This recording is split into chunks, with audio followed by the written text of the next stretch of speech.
नमस्कार नाजरीन, मैं पवन पहाड़ी पिथौरगढ़ उत्तराखंड से और अभी मैं हूँ पहाड़ी पैराडाइज में। आज के व्लॉग की शुरुआत हो रही है दिन के 1 बजे से। जी हाँ दोस्तों, उसका कारण ये है कि कल रात से रंजना की तबीयत बहुत ख़राब थी, ये रात भर नहीं सोई। लक्षण इज, एक तो इसको थोड़ा घबराहट हो रही थी, सांस जैसी नहीं आ रही थी और बीच बीच में इसके पैर पलट जा रहे थे। तो मेरे को बार बार उठना था, मालिश करके इसके पैरों को थोड़ा सहला के सही करना था, है ना। तो हम दोनों ही नहीं सो पाए, तो अब फिर लेट उठे थोड़ा सा। तो अब हम लंच बनाने की तैयारी कर रहे हैं 1 बजे। आज हम लंच में बनौनिया अरहर मल का एक दाल। अब तबीयत ठीक है तुम्हारी? थोड़ा कोशिश कर रहे हैं कि हो जाए। क्या जैसा हो रहा है तुमको? पता नहीं, मन नहीं कर रहा कुछ करने का। अच्छा, तुम मत करो, फिर मैं करता हूँ। क्या हो गया? अच्छे मूंग लगे यहाँ। आप तो कुछ ज़्यादा ही बढ़ा दिया दोस्तों बात। ये देखो आप, भात जल गो रे, लेकिन I like it. I also like it. Wow, क्या बात है गाइस, आप देख सकते हैं दाल कितनी बढ़िया बनी है। आहा, न ज्यादा गाढ़ी न ज्यादा पतली। फाइनली भनपान भी हो गई है दोस्तों। तो दोस्तों शाम के 5 बज चुके हैं। थोड़ी सी हमने पावर नैप भी ले ली है। रंजना की तबीयत अभी भी थोड़ा थोड़ा ढीली ढाली है, उसे कमजोरी जैसी हो रखी है। और इसी बीच हमें एक गुड न्यूज भी प्राप्त हुई है दोस्तों। पहाड़ी पैराडाइज में फिर से प्रशासनिक अधिकारी जी पहुंचने वाले हैं दोस्तों। मुझे लग रहा है शायद इस वजह से भी रंजना की तबीयत खराब हो रही हो। पापा आ रहे हैं, अब तो खुश हो? मैं तो खुशी हूँ, लेकिन तुम्हारी नज़र में और लोगों की नज़र में तुम यही प्रूफ करना चाहते हो कि मैं खुश नहीं हूँ। बिल्कुल नहीं नहीं, लोगों को पता है यार, तुम बहुत अच्छी महिला हो, पता है उनको। नहीं पता लोगों को? हाँ हाँ। कोई कोई लोग कमेंट करते हैं कि तुम्हारी बीवी तुम्हारे घर में फ़ोन नहीं करती। अच्छा, ऐसा भी कमेंट कर रहे थे? उनके घर वाले, उनके घर में भी ऐसे होता होगा ना, तभी। नहीं नहीं यार, ऐसा नहीं है, फोन तो करती है रंजना, मेरे से ज्यादा फोन तो रंजना करती है इनफैक्ट। बड़ी है कि मैं जान उतना भी झूठ मत बोलो। उतना ही बोलो जो पच जाए लोगों को। लेकिन ये नहीं होता कि ऐसे फोन नहीं करती है क्या। अब रंजना देवी कह रही है कि मेरे बरमान में थोड़ा सा मालिश कर दो, तो मैं अभी ये बजाज आलमंड से मालिश करता हूँ, थोड़ा सा सर में तेल डालता हूँ दोस्तों।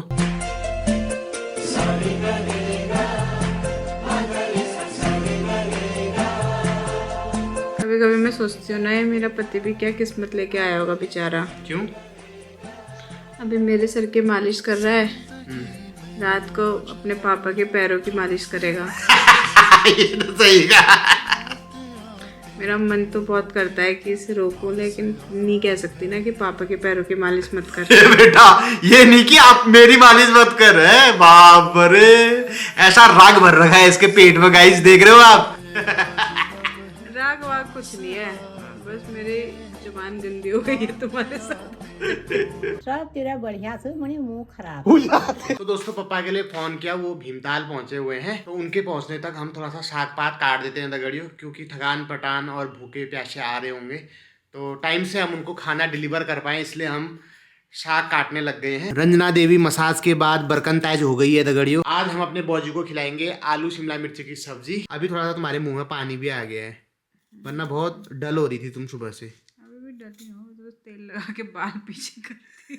दगड़ियों 3 आलू छिल रखे हैं, हो जाएगा ना 3 लोगों के लिए। तो दोस्तों फाइनली पहाड़ी पैराडाइज में पापा जी पहुंच चुके हैं। मैं आपको एक झलक दिखाता हूं दोस्तों, रुको, थोड़ा नजर नजर का भी होता है ना पापा।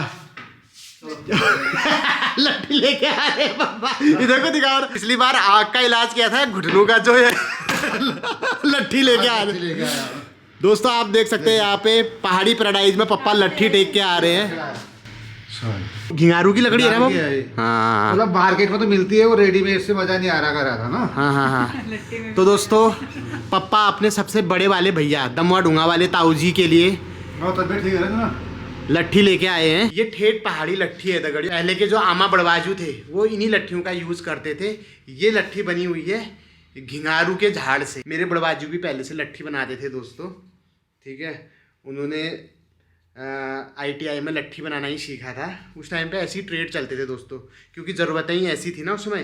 तो क्या होता था, जो लकड़ी टेढ़ी होती थी उसको एक पत्थर के नीचे दबा देते थे वो, ठीक है, तो कुछ दिनों बाद सीधी हो जाती थी। पहाड़ी बाखली से पहाड़ का प्यार पहुंचा है, घर का आशीर्वाद पहुंचा है, वो भी मैं आपको दिखाता हूँ दगड़ियों।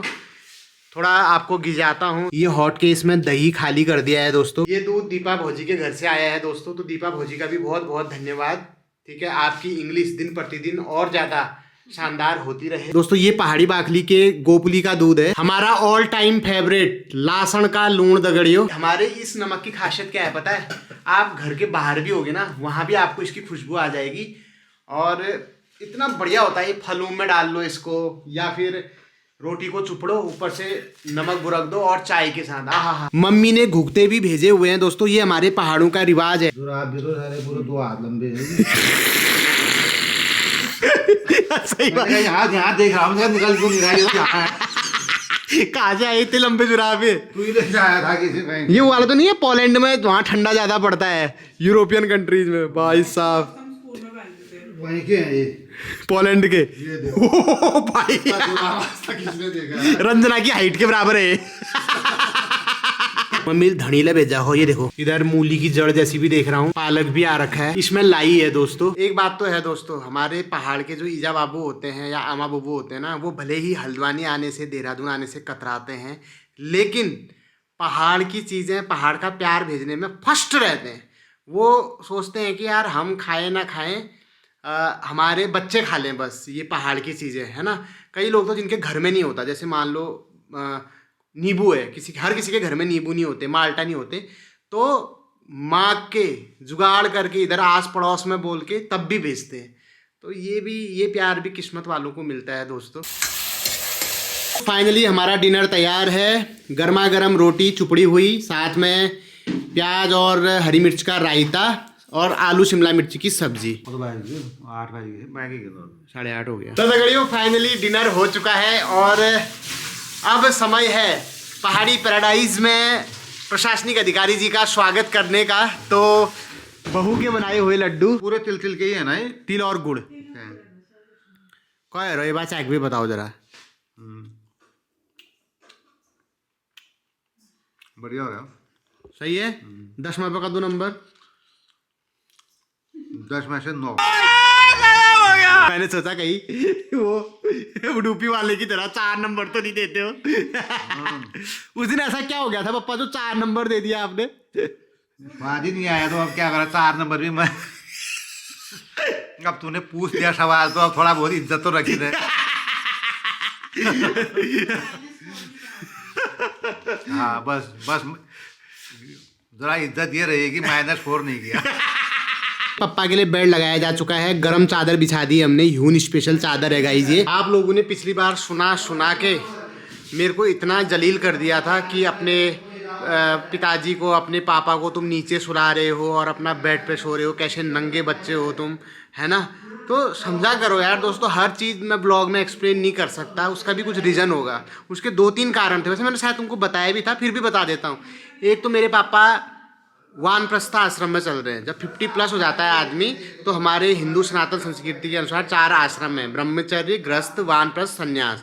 तो वानप्रस्थ में क्या होता है, धीरे धीरे आपको गृहस्थ का त्याग करते हुए लोभ, लालसा, कामना, है ना, इसको जो भगवत प्राप्ति की ओर अग्रसर होना होता है।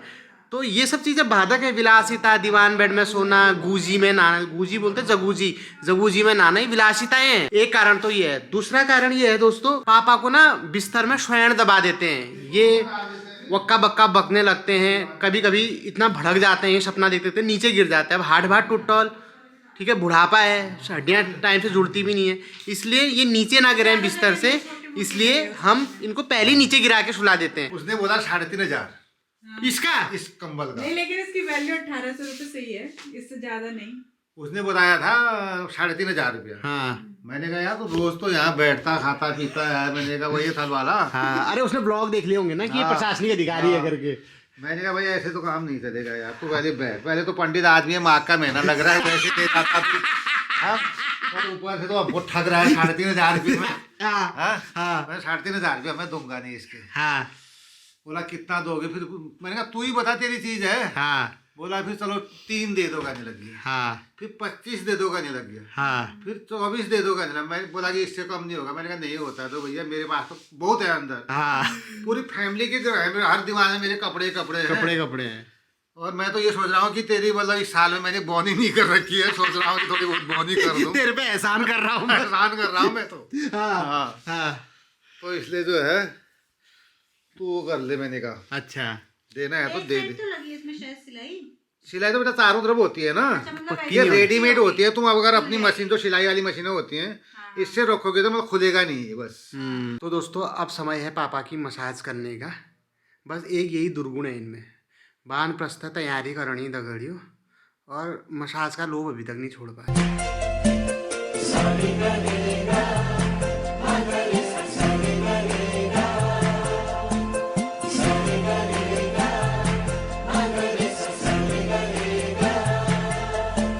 तो दगड़ियों रात के 10:30 बज चुके हैं।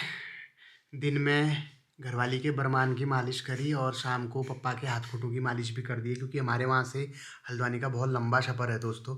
हमारे हाथ खुट पलट जाते हैं, फिर वो तो अब पिताजी हैं, एज भी हो ही गई है। अब वो तो उन्होंने अपने टाइम पे बहुत अच्छे स्टैंडर्ड से रहे हैं, तो उतना फील नहीं होता, लेकिन है भैया एक एज की बात तो होती हैं दिक्कतें। आप लोग भी बोलते होंगे यार ये मालिश वालिश भी पवंदा ब्लॉग में दिखा देते हैं।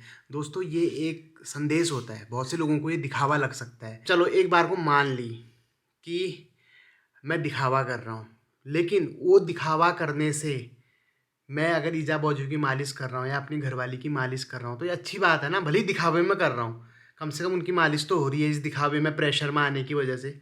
एक बात। दूसरी बात ये है दोस्तों, अब आप ही लोग बोलते हो कि इन्फ्लुएंसर हो, तुमको दुनिया देखती है, गलत करते हो तब भी देखती है, सही करते हो तुमसे सीखती है ना। तो भाई हमने दिखा दिया तो कहीं ना कहीं मेरे को लाखों लोग देखते हैं, उसमें से अगर कुछ चंद लोग भी उनकी मेंटलिटी में ये आएगा कि यार देखो पवंदा अपने ईजा बाबू की ऐसी सेवा कर रहा है, मालिश कर रहा है, तो हम भी करते हैं, है ना। और घरवाली की भी सेवा कर रहा है, उसको भी देख रहा है, तो ये बैलेंस भी बना रहा है, तो उनकी गृहस्थी में भी एक पॉजिटिव शुरुआत होगी। ठीक है, उनकी रिलेशनशिप अच्छी चलेगी, चाहे वो बीवी के साथ हो या फिर अपने माँ बाप के साथ हो। तो और जब इंसान की शादी हो जाती है ना, तो उसको दोनों जगह बैलेंस बनाना ज़रूरी होता है। अगर आपने पूरा फोकस अपनी घरवाली को कर दिया तब भी आपकी गृहस्थी खचबची जाएगी, पूरा फोकस अगर ईजा बाबू की तरफ शिफ्ट कर दिया तब भी डामाडोल है हिसाब। तो आपको बैलेंस बना के चलना पड़ता है। और बैलेंस कैसे बनता है? ऐसे ही दिन में घरवाली का बरमान चाप दो और ब्याह को ईजा बाजू के हाथ खुट चाप दो। तो ऐसे अगर खाली ईजा बाजू की मालिश करोगे घरवाली भी कहेगी मेरी तो नहीं करी तुमने कभी, और उनकी करोगे तो ये चीज़ें हैं, तो ये बैलेंस बनानी पड़ती है। तो चलो अब तेल लगाओ पैर में। नहीं अच्छी बात है, सही कह रहे हो आप। तुम क्या कहना? आदमी इस दुनिया में बैलेंस बनाने आया है। जो आदमी तेल लगना भी कोई गौ गुछा ना आधा घड़ियो, उसका तेल लग रहा है नहीं लग रहा है, उसकी सेवा हो रही है नहीं हो रही, कोई पूछनी ना कि किस्मत पाई उन्हें मिली आज गोबर। तो दगड़ियों सोने से पहले अपने प्यारे प्यारे सब्सक्राइबरों के भी सवाल ले लेता हूँ। आज का सवाल हमसे पूछा है भद्रकाली बागेश्वर जिले से मेघना, क्या है, मेघना अंडोला है, चंदोला होगा शायद, मेघना चंदोला जी ने। तो वो ये पूछती हैं कि पवंदा मेरी सास को मरे हुए मतलब 5-6 साल हो गए हैं, टाइम हो गया है, और पंडित जी ने बताया था कि उनका आप मतलब वो कर देना, तीर्थ में श्राद्ध कर देना, गया तीर्थ में। तो वहाँ पे फिर आपको बार बार श्राद्ध करने की ज़रूरत नहीं होगी, तर्पण करके चल जाएगा। तो ये कह रही हैं कि गया बहुत दूर हो गया और हमें वहाँ का ज़्यादा अंदाज़ा भी नहीं है, क्या हमारे उत्तराखंड में ऐसा कोई तीर्थ नहीं है या फिर गंगा में प्रवाहित करने से नहीं हैगा क्या? हाँ, तो देखो अगर आपके पंडित जी ने गया तीर्थ बताया है तो आप वहाँ भी कर सकते हैं, करना भी चाहिए, लेकिन ऐसा कुछ नहीं है कि गया में ही करना ज़रूरी है। हमारे उत्तराखंड को देवभूमि कहा जाता है और यहाँ तो हर 4 किलोमीटर में कुछ ना कुछ तीर्थ आपको मिल जाते हैं। सरयू सबसे बड़ा तीर्थ है बागेश्वर का, थल रामगंगा है, ठीक है, ऐसे तो बहुत सारे तीर्थ हैं, लेकिन हाँ जिसकी शास्त्रों में भी बहुत बड़ी मान्यता है गया की तरह, वैसा भी एक तीर्थ है हमारे उत्तराखंड में, है ना। वो तुम्हारी नानी भी गई थी वहाँ, हाँ बद्रीनाथ धाम, यस सही कहा। बद्रीनाथ धाम परिसर में एक ब्रह्म कपाली करके तीर्थ है, ठीक है, एक शिला है वहाँ पे। तो ऐसा माना जाता है कि ब्रह्म कपाली में अगर आप अपने किसी गुजरे हुए बुजुर्ग का, पितर का श्राद्ध कर देते हैं, पिंडदान कर देते हैं, तो फिर आपको अगली बार से कोई पिंडदान करने की ज़रूरत नहीं होती, फिर वो अपनी श्रद्धा होती है। पर अगर आपने वहाँ कर दिया तो वहाँ से पितर तर जाते हैं, फिर उनको वहाँ से मुक्ति मिल जाती है, उन्हें बार बार उनका श्राद्ध करने की ज़रूरत नहीं होती। तो अगर आप गया तीर्थ में नहीं जाना चाहते हैं और उत्तराखंड में ही कोई ऐसा तीर्थ ढूंढ रहे हैं, तो ब्रह्म कपाली तीर्थ इज बेस्ट फॉर यू। ठीक है, आप बद्रीनाथ धाम जाइए, वहाँ पे अपने सास का श्राद्ध करिए और श्राद्ध करने के बाद फिर वहाँ बद्रीनाथ धाम में पूजा पाठ भी करिए, आपको दर्शन भी हो जाएंगे और ये काम भी हो जाएगा। आशा करता हूँ कि आपको काफ़ी हेल्प मिली होगी इस जवाब से। और अगर मेरे और भी सब्सक्राइबरों के सवाल हैं तो आप मुझे कमेंट बॉक्स में अपने नाम और पते के साथ पूछ सकते हैं, अगली वीडियो में मैं उनका जवाब दे दूंगा। तो आज का ब्लॉग अगर आपको पसंद आया हो तो दाजू लोगों लाइक कर देना। आज के ब्लॉग से कुछ सीखने को मिला हो, आपके चेहरे पे ईजा बाबू की मुखड़ी में स्माइल आई हो, मुस्कुराहट आई हो, तो प्यारे प्यारे कमेंट कर देना। आपका हर एक कमेंट मेरा उत्साह बढ़ाता है ना, मुझे बहुत अच्छा लगता है। हम सब पढ़ते हैं। और की खूब मी बहुत जल्दी नई ब्लॉग आगे मुलाकात भेल। तब आपण ख्याल धरिया, स्वस्थ रहा, व्यस्त रहा, मस्त रहा। Thank you for watching, love you all, bye bye, शुभ रात्रि।